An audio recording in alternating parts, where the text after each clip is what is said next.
Good morning, students. In this lecture, we will discuss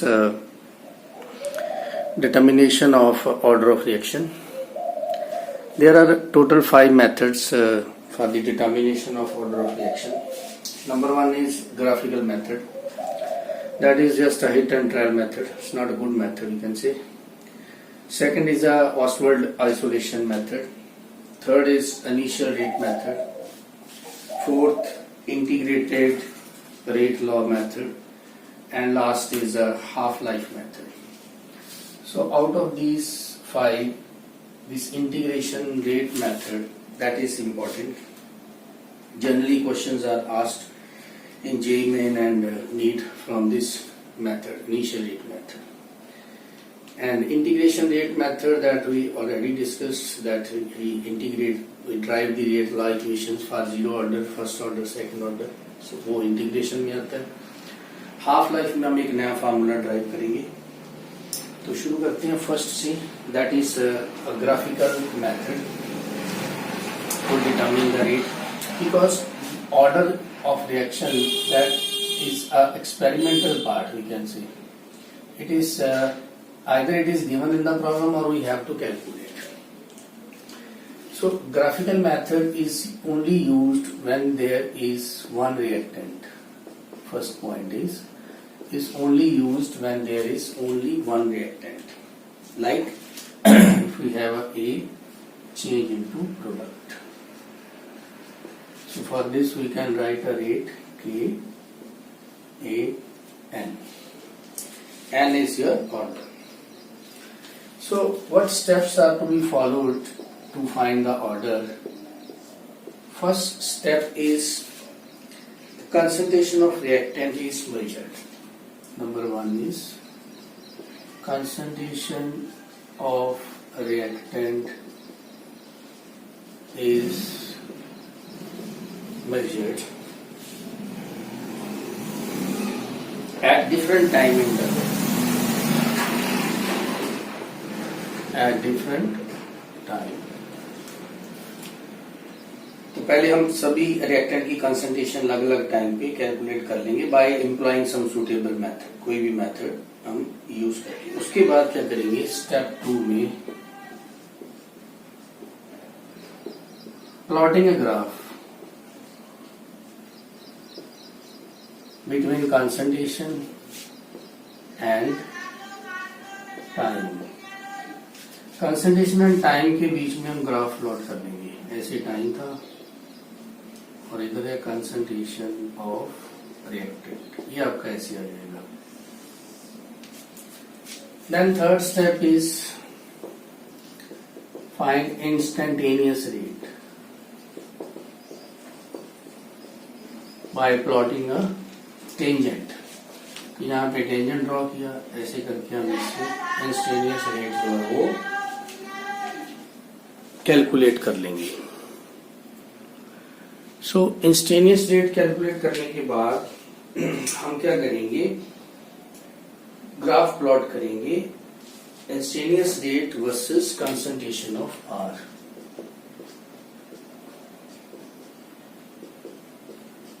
instantaneous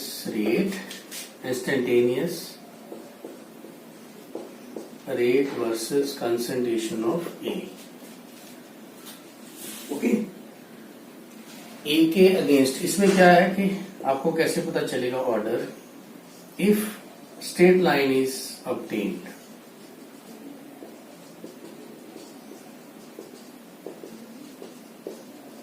bye plotting graph between rate and A, then it will be your first order. The reaction is first order. And if a straight line is obtained when you plot rate versus A square, then that will be your second order. And if a straight line is obtained when you plot rate versus A cube, obviously this will be your third order. So in this way we can find the order of reaction. This is a graphical method जैसे मैंने पहले बताया, this is a hit and trial method and is only used when there is a one reactant. You can only use it when there is a one reactant. These are the steps followed. So main is this: if the straight line is obtained between when you plot the graph between rate पहले हमने निकाल लिया इस graph से. तो rate versus A अगर हम करेंगे, अगर स्ट्रेट लाइन आ जाती है तो फर्स्ट ऑर्डर, अगर ए स्क्वायर के साथ आती है स्ट्रेट लाइन तो फिर सेकंड ऑर्डर, अगर ए क्यूब के साथ आती है तो वो थर्ड ऑर्डर. सो ये हिट एंड ट्रायल मेथड है एंड इस scope is very limited. Okay, तो सेकंड थिंग इज हमारा था Ostwald isolation method.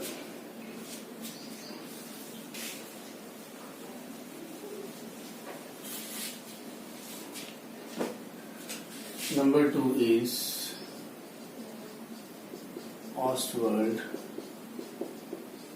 isolation method. Ostwald isolation method is used to find the order of reaction when there is more than one reactant. More than one reactant. अगर एक से ज्यादा reactant है then we can use this method. जैसे A of A, B of B, C of C give product. So there are three reactants A, B and C. What is the procedure here, or what are the steps? Number 1 is, main thing, the principle of this method is based on the species which is present in excess. Species taken in excess, जिसको भी हम excess में ले लेंगे, that will not contribute towards the reaction rate. Will not contribute towards rate of reaction. तो इसका सीधा सा मेथड है. इससे क्या करेंगे हम, फर्स्ट स्टेप में मान लो सेकंड है आइसोलेट ए को आइसोलेट कैसे करेंगे, by making B and C in excess.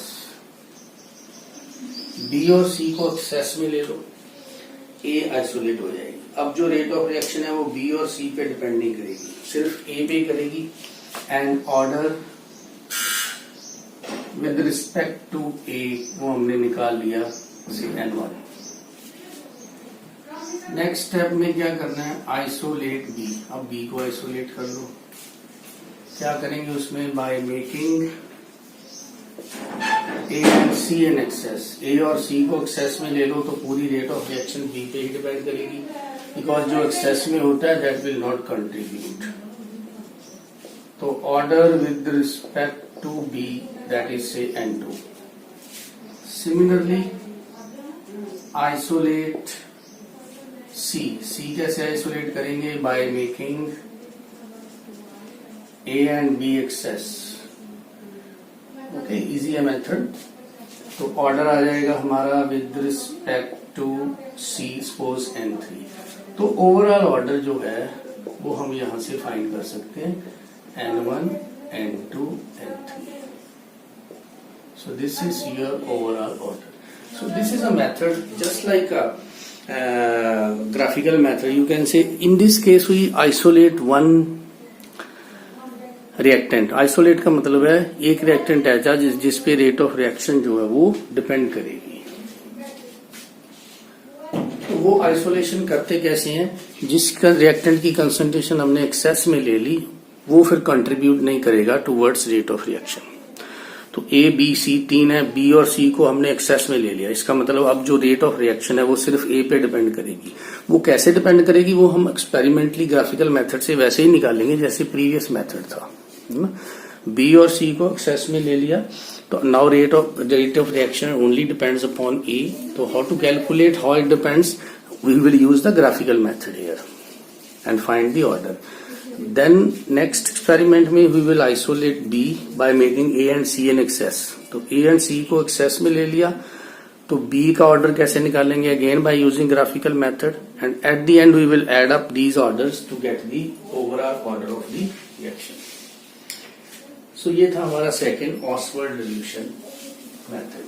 अब third जो method है वो है हमारा initial rate method. That is very important.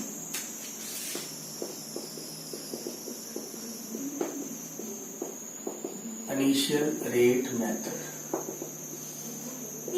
So this is very important. Initial rate method में हम क्या करेंगे? This method is used when more than one reactant is involved. First thing is more than one reactant is involved. तब हम इसको use करेंगे. तो initial rate is the rate of reaction at the start of reaction. तो initial rate का मतलब होता है, initial rate means dx by dt at t equal to 0, जब टाइम 0 है. क्लियर? सो ये जो dx by dt वो हम स्लोप से फाइंड कर लेंगे, वही हम ग्राफिकल मेथड यूज करके. आफ्टर दैट हम क्या करेंगे वो मैं आपको दो मेथड बताता हूँ इसके, एक एग्जांपल लेके. सपोज करो हमारे पास ये प्रॉब्लम है नंबर 1. इसमें दे दिया कंसीडर दी फॉलोइंग रिएक्शन.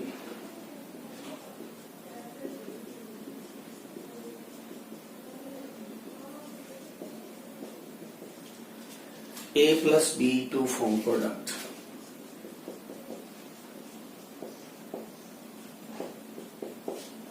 और इसका कुछ डाटा जो है वो दिया हुआ है टेबल की फॉर्म में. यहाँ पे है एक्सपेरिमेंट.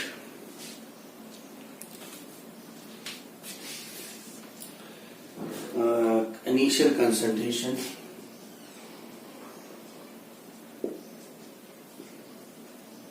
A की, इनिशियल कंसंट्रेशन B की, और इनिशियल रेट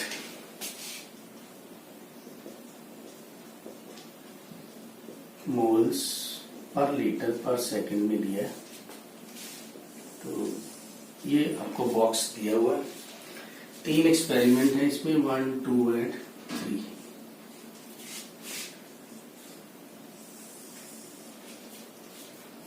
तो जैसे A की कंसंट्रेशन है 0.10 मोलर, B की कंसंट्रेशन है 1.0 मोलर, और रेट है 2.1 10⁻³ इसके यूनिट है मोल्स पर लीटर पर सेकेंड. फिर A की कंसंट्रेशन कर देते हैं सेकंड एक्सपेरिमेंट में 0.2 मोलर, B की कंसंट्रेशन उतनी रहेगी, रेट जो है वो हो जाता है 8.4 10⁻³. थर्ड एक्सपेरिमेंट में क्या करते हैं, A की कंसंट्रेशन को कांस्टेंट रखते हैं, B की कंसंट्रेशन कर देते हैं 2 मोलर, रेट जो है वो हो जाता है 8.4 10⁻³. तो हमें क्या निकालना है, क्या है, डिटरमाइन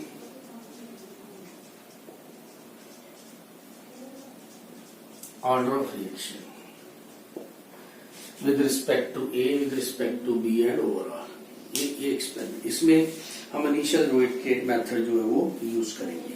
पहले तो direct theta and trial method है. वो क्या है कि आप देखें रेट जो है दैट इक्वल टू के A रेस पर P B रेस पर Q ले लेते हैं. मतलब हमें P और Q की वैल्यू निकालनी है, और जब दोनों को ऐड कर देंगे तो पूरा ऑर्डर आ जाएगा. अब इसमें से हम क्या करेंगे देखना, यहाँ पे B की कंसंट्रेशन जो है वो कांस्टेंट है.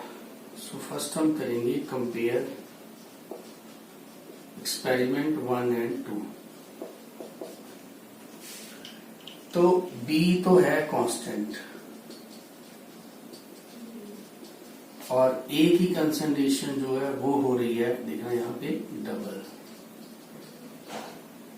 रेट जो है वो हो रहा है 4 टाइम्स।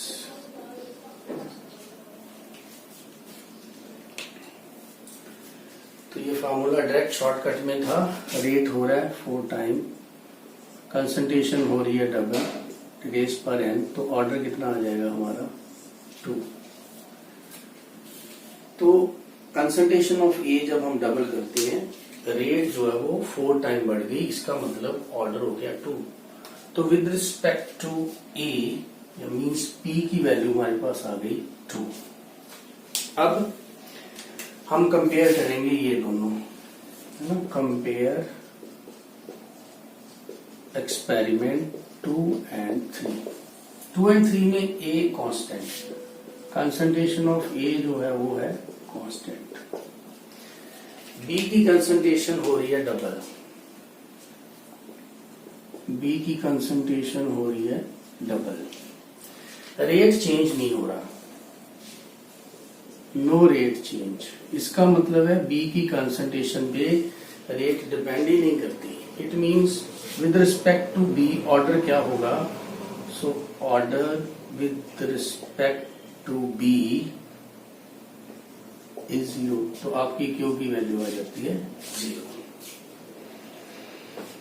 तो ये सीधा आपका रेट इक्वेशन बन गया कि ए रेस पर 2 बी रेस पर 0, overall order is 2 plus 0 2।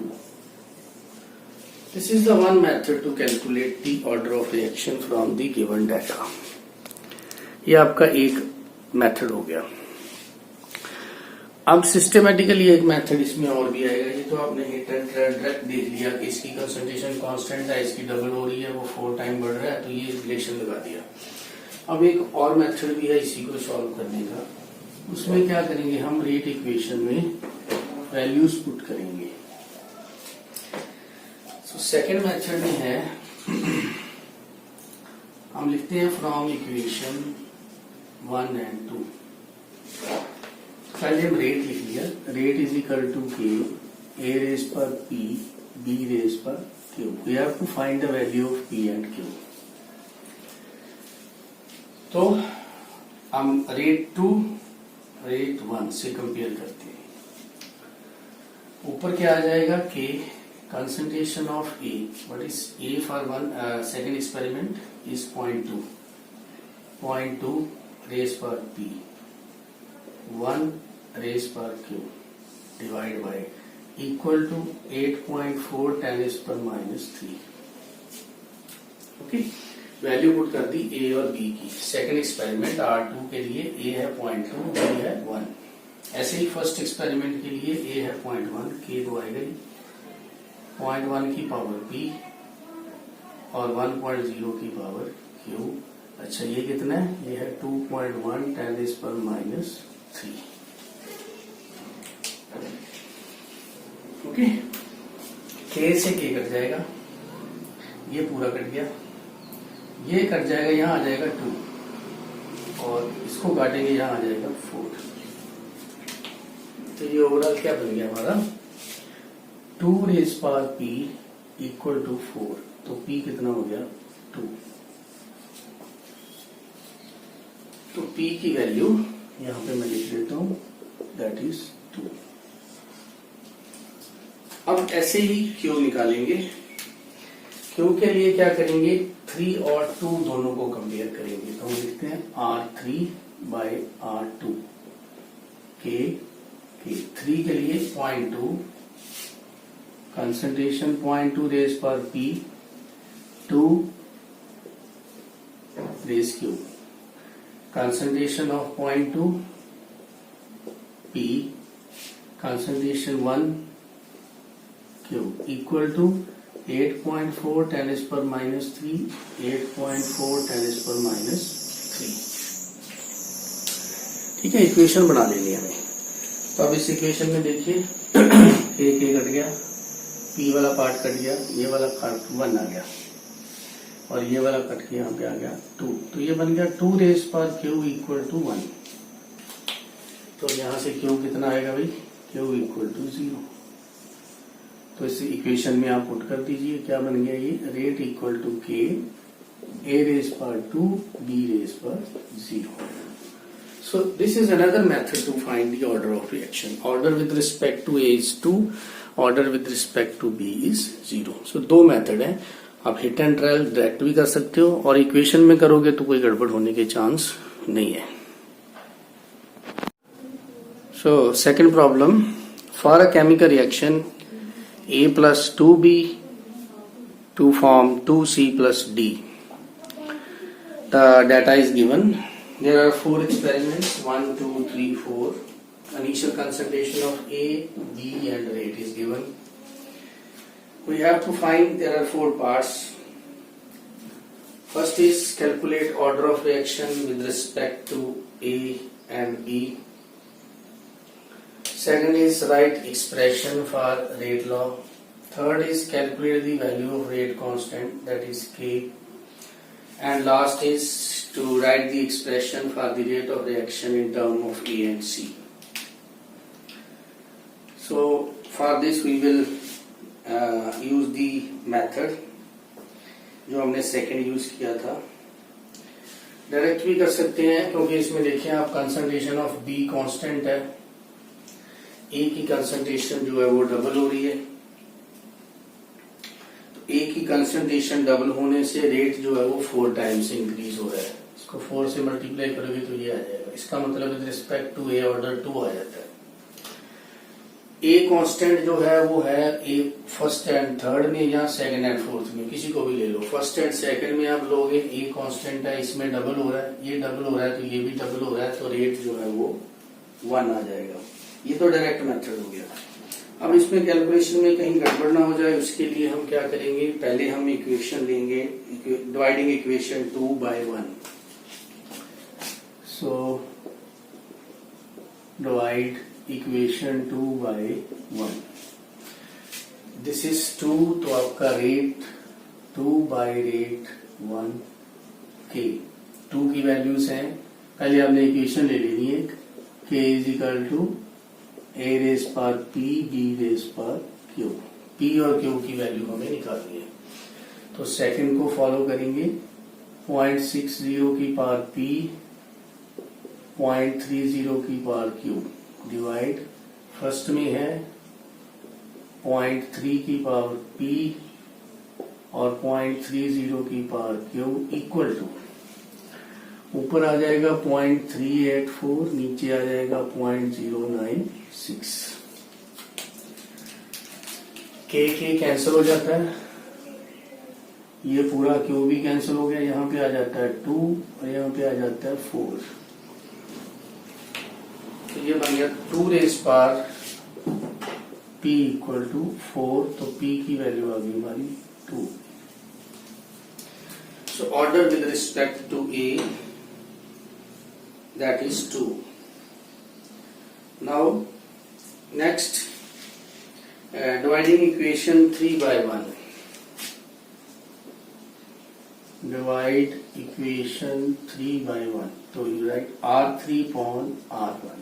3 में है K, 0.3 रेज पर P, 0.6 रेज पर Q. 2 में है K, 0.6 रेज पर P, 0.3 रेज पर Q इक्वल टू. 3 की वैल्यू है 0.192 और 1 की वैल्यू है 0.096.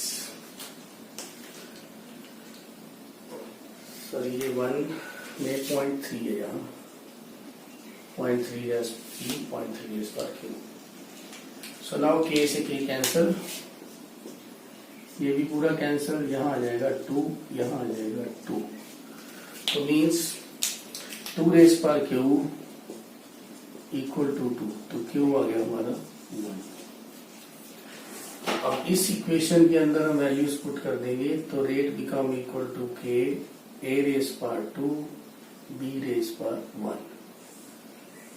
सो ये आपकी रेट एक्सप्रेशन भी हो गई. फर्स्ट का आंसर क्या हो गया, order with respect to A is 2, order with respect to B is 1. अब हमें करना है थर्ड पार्ट. इसमें निकालना है रेट कांस्टेंट। उसके लिए कोई भी अब ये इक्वेशन ले लो, इसमें से के निकालना है, तो के किसके इक्वल आ जाएगा, R upon concentration of A raise पर 2 कंसंट्रेशन ऑफ बी रेस पर 1। अब ए और बी की कंसंट्रेशन किसी की भी ले लो, फर्स्ट इक्वेशन ही ले लो, तो रेट जो है हमारा उसका है 0.96 है ना, 0.096। कंसंट्रेशन ऑफ ए है 0.3, इसका आ जाएगा स्क्वायर, कंसंट्रेशन ऑफ बी भी 0.3, तो यहां से आपकी के की वैल्यू आ जाएगी 3.56। तो ये हो गया आंसर थर्ड पार्ट का। अब बचा हमारे पास लास्ट पार्ट, उसमें क्या बताना है, write the expression for rate of reaction in term of, तो in term of this A and C, A reactant side है तो माइनस साइन आ जाएगा, सी जो है वो प्रोडक्ट साइड है तो 1/2 भी साथ में आ जाएगा। तो ये आपका आंसर हो गया फोर्थ पार्ट का, minus dA/dt equal to plus half dC/dt. So in this way we will solve the such type of problems. अगर आप ये वाला मेथड यूज करोगे तो इसमें कोई भी दिक्कत नहीं आएगी। तो नेक्स्ट प्रॉब्लम है, consider the reaction 2A plus B to form C plus D. For 3 experiments are there. Initial concentration in mole per liter of A, of B, and rate mole per liter per minute. So we have to calculate the order with respect to A and B and write the rate law expression. So first we will compare equation 1 and 2. So divide equation 2 by 1. Equation 2 R2 by R1 K. First write the rate expression K, A raised per P, B raised per Q. We have to find the value of P and Q. Okay. So P is 0.2. Sorry, concentration of A is 0.2 raised per P. Concentration of B is 0.2 raised per Q. Divide. For first experiment, K is 0.1 raised per P, 0.1 raised per Q equal to second का rate है 3 into 10 raised per minus 3, first का rate है 1.5 10 raised per minus 3। सो इसमें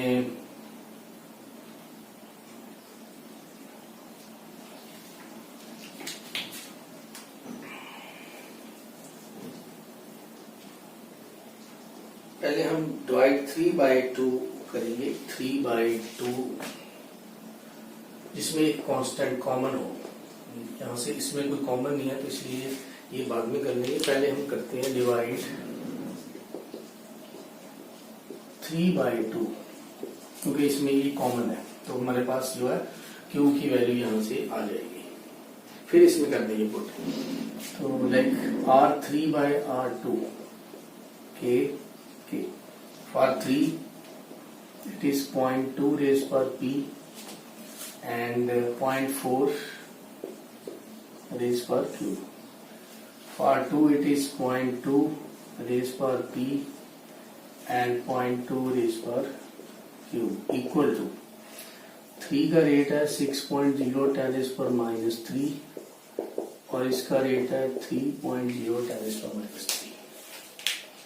यहाँ से ये common हो जाएगा, ये आ जाएगा 2, ये भी आ जाएगा 2, तो 2 रेज पर Q इक्वल टू 2, तो Q की वैल्यू आ जाती है 1। अब हम ये कर सकते हैं, इसमें क्या करना है, अभी हमें वैल्यू पुट करनी है। तो हम देखेंगे इसमें ये हो गया हमारा 2, ये भी 2 और ये भी 2,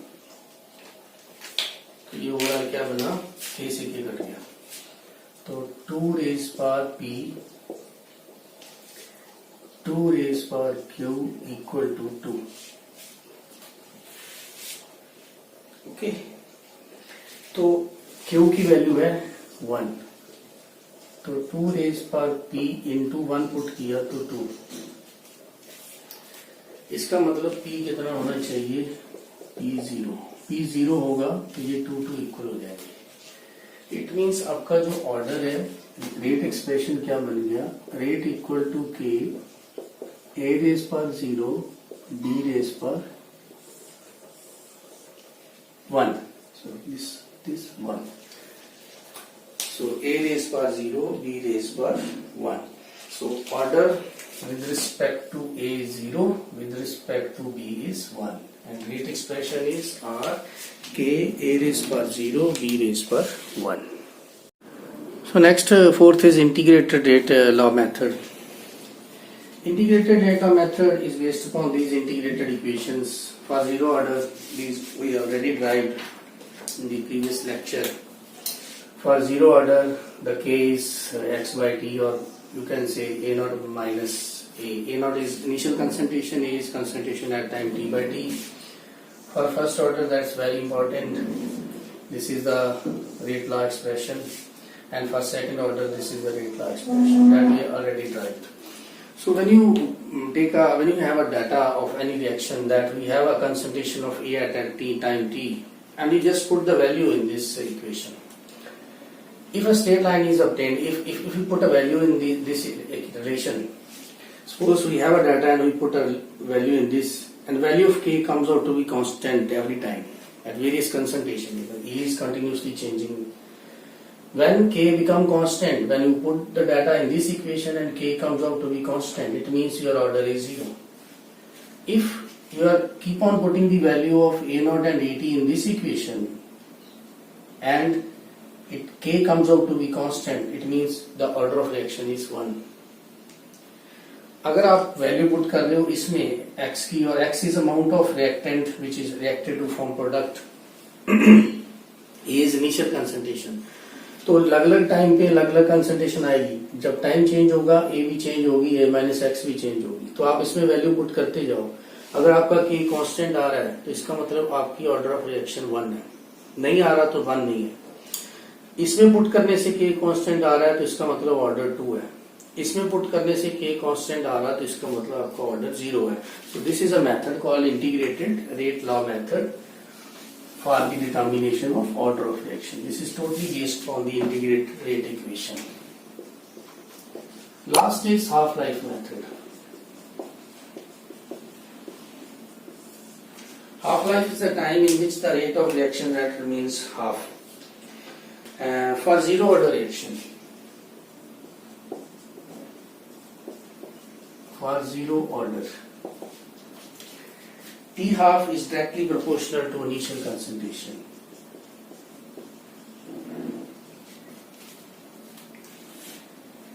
For first order reaction,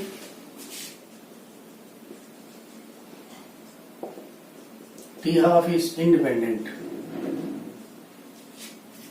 is directly proportional, is independent, will not depend upon the initial concentration. And for second order reaction, ये भी हमने ड्राइव कर रखी है पहले से ही, T half is directly proportional to A naught minus 1, or you can say T half is inversely proportional to initial concentration. So in general we can say that T half is directly proportional to initial concentration raised power 1 minus n. So this is general formula to memorize this half-life relation with initial concentration. Now if we start with the T half, if we start with two different initial concentration corresponding to two different half-life period, then here T half 1 by T half 2 will be equal to, because it is inversely proportional, so we can write it like initial concentration 2 and minus 1, initial concentration 1 and minus 1, equal to initial concentration to 1 raised power n minus 1.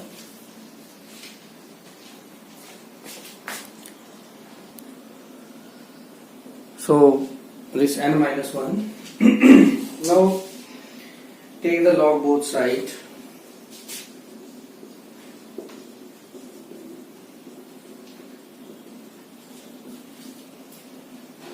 Log t half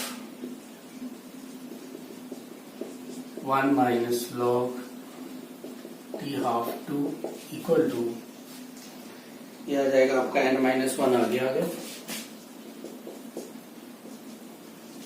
log a naught 2 minus log a naught 1 a naught 2 minus log a naught 1. So from this equation we can write n minus 1 equal to log t half 1 minus log t half 2 divide log a naught 2 minus log a naught 1.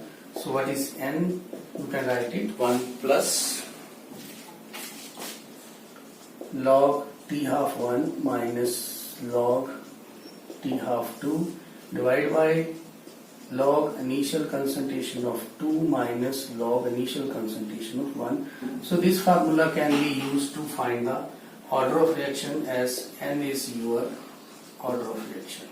So this is the last method, is known as half life method for the determination of order of reaction. तो ये total 5 method हैं हमारे order of reaction को determine करने में.